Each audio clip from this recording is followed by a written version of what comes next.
warahmatullahi wabarakatuh. Perkenalkan, saya Nur Rahmi, NIM 1903-286. Saya Fahra dengan NIM 1903-264. Kami dari kelompok pembuatan dan pengelolaan sediaan.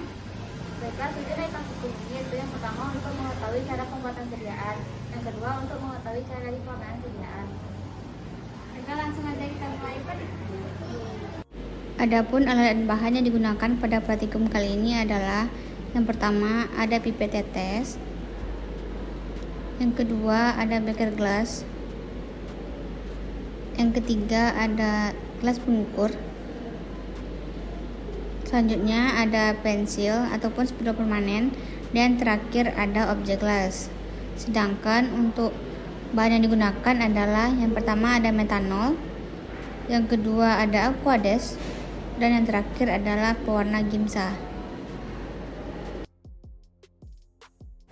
Adapun langkah kerja dari pembuatan sediaan ini adalah yang pertama, memilih objek gelas yang akan dijadikan sebagai objek gelas hapusan dan yang akan dijadikan sebagai kaca penghapus ataupun kaca pendorong.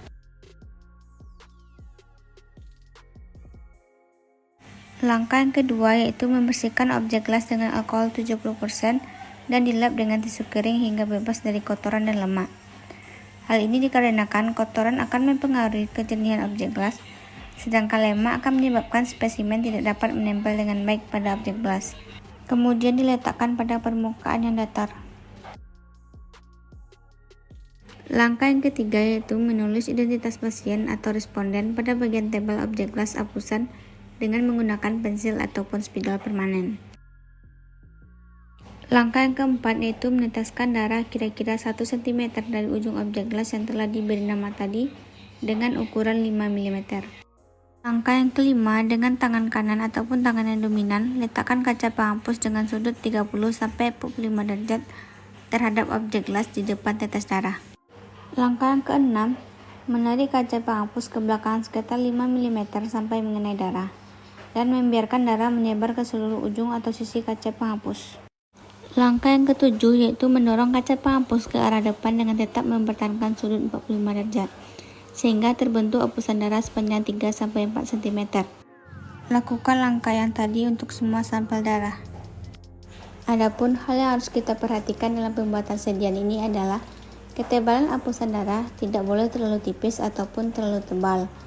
Hal ini dapat kita atur dengan mengubah sudut antara kedua objek gelas dan kecepatan menggeser.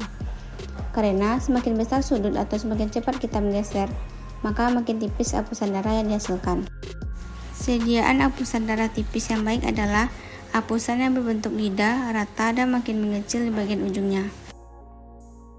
Langkah yang terakhir adalah membiarkan hapusan darah mengering dengan sendirinya pada suhu kamar. Kemudian, sediaan yang telah mengering diletakkan di atas tisu dan dibawa ke tempat pewarnaan. Adapun langkah kerja dari mewarnai sediaan hapus ini adalah yang pertama, meletakkan objek gelas dengan hapusan darah yang sudah mengering di atas rak pencuci objek gelas.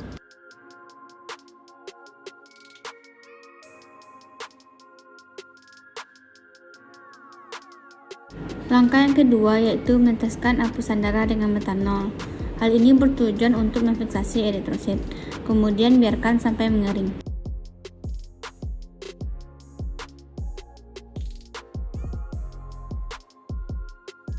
Langkah yang ketiga yaitu mengencerkan stok zat warna gimsa dengan aquades. Di sini kita menggunakan perbandingan 1:9. 1 untuk stok zat warna gimsa dan 9 untuk aquades.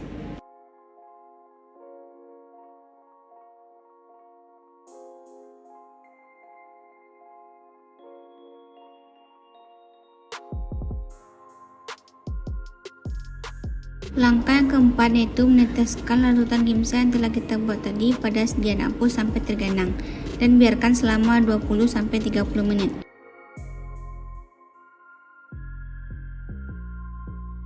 Langkah yang kelima yaitu menyiram atau memilas preparat yang telah kita warnai tadi menggunakan air mengalir sampai pewarna gimsa bersih.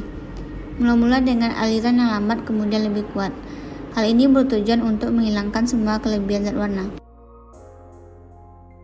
Langkah yang keenam yaitu meletakkan sediaan yang telah kita bilas tadi dalam posisi tegak ataupun miring yang dialasi dengan kertas ataupun tisu. Kemudian biarkan sampai mengering.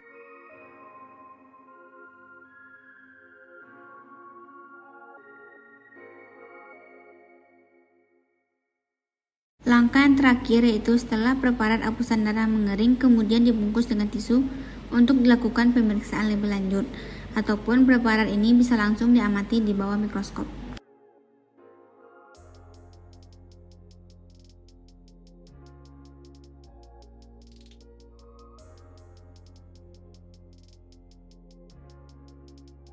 Baiklah, sekian topik kita hari ini.